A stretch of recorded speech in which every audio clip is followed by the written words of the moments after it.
let you ride 6 more miles and leave my darling, leave the best friend I ever had.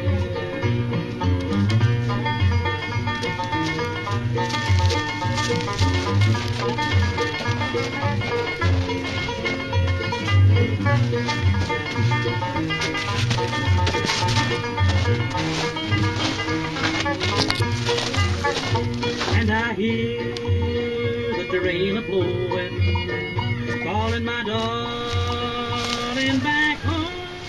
Alright guys, well we're out in the woods again, and got pretty far out here.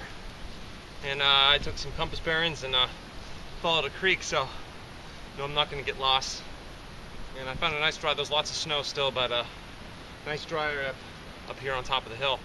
And today we're going to start a fire using the bow and drill method. So all I have is my knife and my multi-tool, and I'm not going to use the fire starter. I'm actually going to make a bow and a drill. So some of the supplies that I did bring with me, or actually really the only one that's really going to become useful. And also, if we have time, we're going to make snares. We're going to go through a couple type of snares. And but right now we're just going to focus on the bow and drill fire starter method. And you can use natural cordage, but it's a little more susceptible to abrasion. The best kind of cordage you can buy is lawnmower pull start cordage. So it's like 27 cents a foot. This is the most resistant to abrasion. So I did bring 7 feet of that with me. All right, well, I'm going to get some supplies together. I'm going to go over with you what you need, and we're going to see if we can get a fire started by rubbing sticks together. So let's see what happens. Okay guys, a couple things that you're going to need. You're going to need a drill, you're going to need a bow, you're going to need a board, and you're going to need another piece that you're going to place your hand on top of the drill with, and that's going to allow it to have the least amount of friction, and it's going to allow you to push down and retain the drill in as straight of a motion as possible. So right here, I found this is a good place to start looking for a board. Now, basically, you're looking for a board, so you're looking for a very dry, so something that's not dry rotted, but it's gonna need to be soft. You're gonna need to be able to kind of dig your fingernail into it. But it's basically what you're looking for is a shingle. So the best place to look for shingles is a tree that's broken like this, and obviously not too old, not too dry. So I'm gonna see if I can get in here and find something that's I'm gonna be able to utilize as a good board.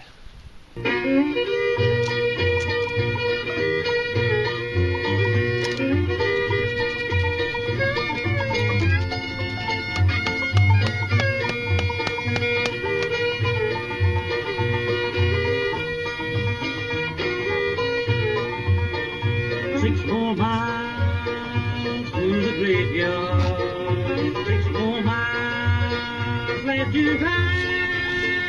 6 more miles. Alright guys, well, I've been having a little bit of trouble trying to find a good drill, and I also have to find a bow. So you're looking for something that's dead. You're looking for something about the width of your thumb. I've got big thumbs, so maybe that's a little bit bigger, but you're going to find that you're going to be looking for something a lot bigger than you would with a hand drill. Hand drill, you're going to use something small, like maybe common mullein or fireweed, but with the bow drill, it's going to allow you to utilize a larger diameter of drill. So this looks like something that I'm going to be able to utilize. You're going to want it to be about the size of your hang loose cymbal, so about 7 to 8 inches.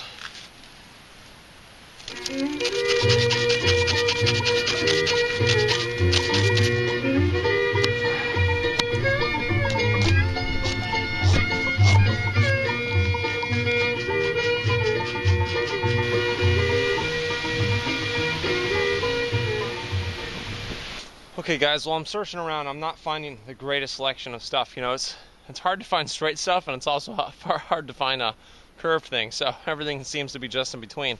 Now I did find this nice curved small tree. One problem is it is green, so it's going to flex more. But that's fine.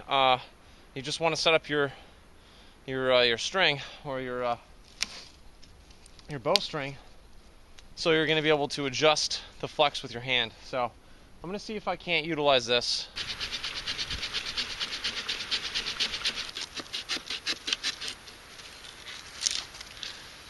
Okay, so you're going to want to approximately find something that's approximately from armpit to fingertip.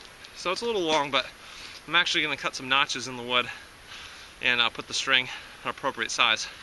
So it actually, now that it's been taken away from the rest of the tree, doesn't have as much flex as I thought. So we also do have to have a top board, and fortunately I can't remember the appropriate terminology for it. This is new to me too, so but I have to find something of hardwood, maybe a stone, definitely hard, that's going to reduce friction. And I'm going to want to use some pine sap or earwax or some type of lubricant to reduce friction on the top board as much as possible. So when we put this together, find a top board and see if we can't get started. So all in all, this is taking me some time. Now a lot of people will go out in the woods already prepared with their tools, with their board, with their bow, with their top board, all that stuff. Well, that's great and all, because you find stuff that really is suitable. But problem is, in a survival situation, you've got to fend for yourself. You've got to use what is available around you. So here we go.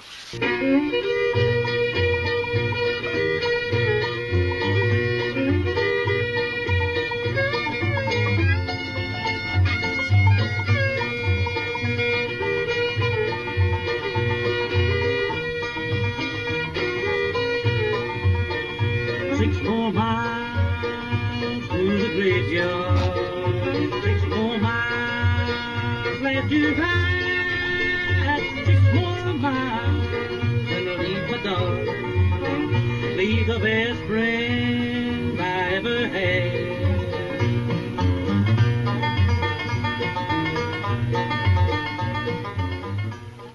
Hey guys, I finally got all my stuff together. It took some time, so that's going to be your main concern, and you really want to take the time because you want your supplies to be correct. So there's certain criteria for all the supplies, and you need to make sure that what you've gathered is going to meet that criteria. So I've got my bow together, I've got my my little dust carrier here, and I've added some sawdust, and I've got my board with a drill hole, and here's a practice hole I did, and I've got a little cut here, and it's tapered out as a pyramid in order to catch the dust. So, and then I've also got my top spindle, my drill.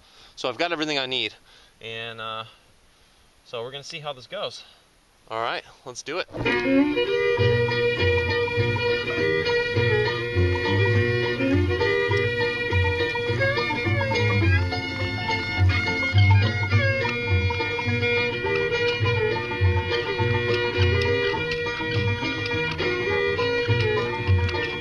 6 more miles through the graveyard, 6 more miles left to ride, 6 more miles, and I'll leave my darling, leave the best friend I ever had.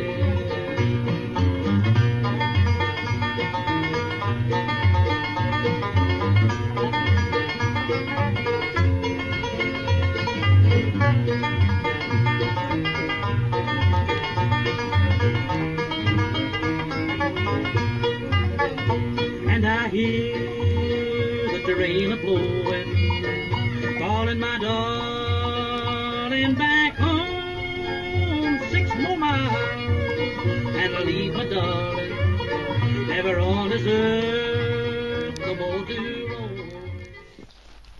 Okay guys, well, we did it, and let me tell you, there's a few tricks to getting this done right. If it's done properly, you can do this very, very quickly. After you get all the gear together, from the time you start twisting that, spinning that drill, to the time the ember starts, it can be very quick. So, but to do that, you want to make sure that everything, all your supplies are already ready to go and they're perfect, because any imperfections, especially I would say probably the main focus on making sure things are going to be right, is going to be with your top board, your spindle. That's the piece you push down on the drill with. Now the reason being is friction. Friction is your enemy up top. Now of course friction is what creates the fire below, but up top you want that as free smoothing as possible. It's just a guide, and you want to be able to push down on that. By pushing down, you're increasing the friction on the bottom board. You're creating more dust, you're creating more heat, and that's what's going to ignite your coal pile. So of course you want to follow a lot of the requirements for all your other supplies too, but I'd say the most important is the top spindle, is the drill. So this was a lot of fun, guys. And actually, one quick note, I actually ended up changing out the spindle, the top board, to a rock. At first I couldn't find any oak, and where is it? I used this piece of maple. I thought maybe that would be hard enough, but it wasn't. It dug in, it created a lot of friction. And so what I did is I chipped away with a tool that I don't use on my multi-tool, so now it's going to be my rock chipper. Just made a little guide hole, and this rock worked fine. And I also did utilize the chapstick in my survival kit to reduce friction up there as well, and that worked really good. So if you obviously you want to have some type of tool, and a knife, a multi-tool will help you. I'd suggest, rock's probably your best bet. Hardwood's great too, but anyway, guys, go out and try this. There's lots of information online, step by step. I kind of skipped some of that because I know that there's a lot of stuff out there, but I just wanted to show you it can be done. This is my first time doing this, so success. Alright guys, well I hope you learned something. Let's meet up next time.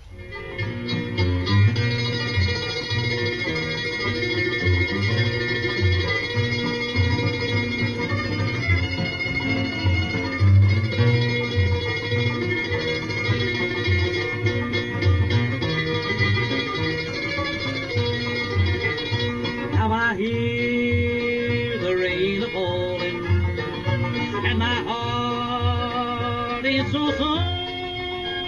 6 more miles, and I leave my darling, never on this earth no more to roam.